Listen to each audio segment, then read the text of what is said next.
Olá, bem-vindo e bem-vinda a mais um vídeo do canal. Hoje o papo é sobre Flamengo e Fluminense, jogo que ontem deu aí o título da Taça Guanabara para o Fluminense, numa virada que não esperava baseado no jogo de ontem, né?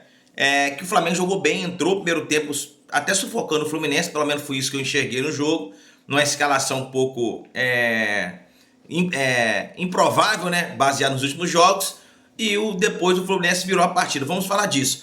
Mas antes já peço a você se inscrever no canal, curtir, compartilhar. A tua inscrição é importante para que o canal cresça e a gente continue trazendo debates importantes aqui sobre o futebol, sobre o Mengão para você.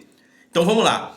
O jogo começou com a escalação. A escalação foi uma escalação diferente, uma espécie de 3-5-2, digamos assim, algo dentro disso, né? 3 zagueiros, o Ayrton Lucas não entrou o Everton Cebolinha pela esquerda, o Mateuzinho pela direita. Talvez você se lembre de uma escalação parecida com essa na época do Paulo Souza, né? Misericórdia, Paulo Souza.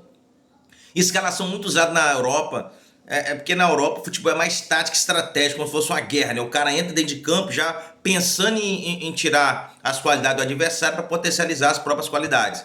Aqui no Brasil não pode, tem que ser o 4-3-3, tem que ser o 4-4-2. Se o cara tirar a lateral, botar a ponta nas laterais, não pode, porque o cara é pardal. Não adianta discutir contra isso, né? 80% da população brasileira torce para algum time. Então, você lutar contra 80% da população que não pensa assim é complicado. Eu acho que é algo a longo prazo. Mas eu confesso que era algo meio complexo, né?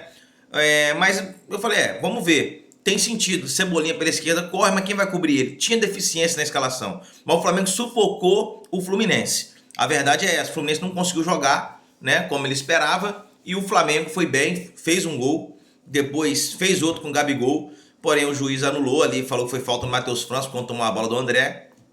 É questionável, pode discutir esse lance. O Fluminense não jogou nada. Segundo tempo, o Fluminense voltou teve duas mudanças, e o Flamengo, o Vitor Pereira tirou o volante que vinha fazendo um bom trabalho na marcação, que é o Igor Jesus, se não me engano. Bom jogador, entrou com a proposta de marcação. E depois tirou o Gabigol. E foi trocando, botou o Everton Ribeiro, enfim. E não tinha nem o Pedro, né? E o Bruno Henrique a gente não tem muito tempo. Eu falei no último vídeo aqui que o Everton Cebolinha era o reforço que o Flamengo tinha ganhado. Que o Everton Cebolinha é um jogador de nível de seleção. Só tem que o jogador não estava bem, tentando várias jogadas, errando, tentando mostrar seu valor.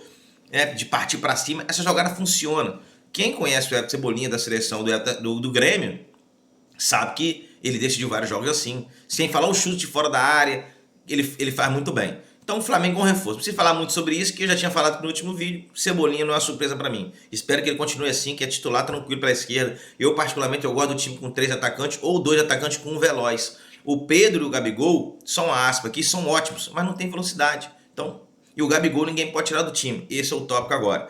Outra coisa importante, ontem, eu não sei se eu tiraria o Gabigol. Porque não tinha o Pedro estava no banco, mas não estava bem fisicamente. E não temos o Bruno Henrique, o Marinho não deu certo no Flamengo. Então, para mim, botar o Marinho, pode ser que ele entre um dia, faz o gol, Adalberto, você falou, para mim até imprevisto.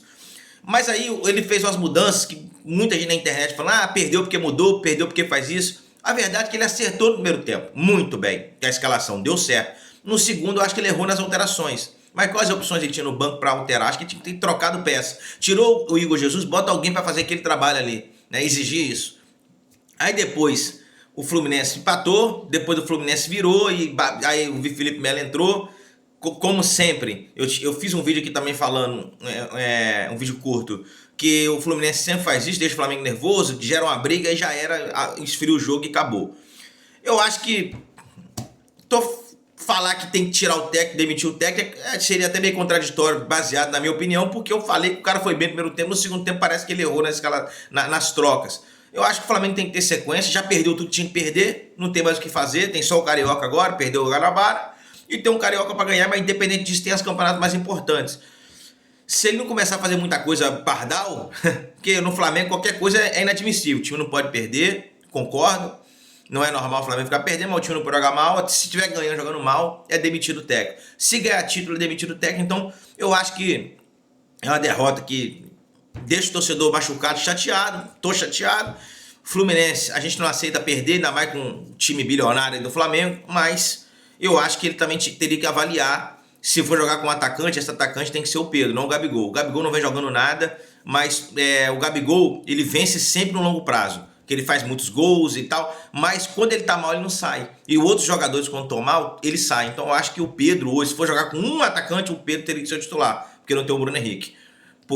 Embora ele não é tão midiático igual o Gabigol, mas eu acho que ele entrega mais relacionado a pivô, tem a precisão nos gols maiores.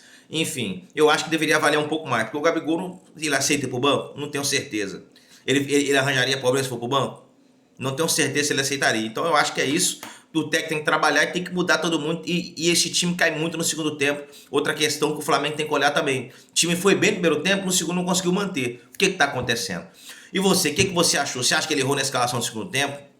Você acha que o Vitor Pereira, o Flamengo tem que manter? Você acha que tem que demitir, trocar, botar o técnico? Me diz a tua opinião, que ela é muito importante.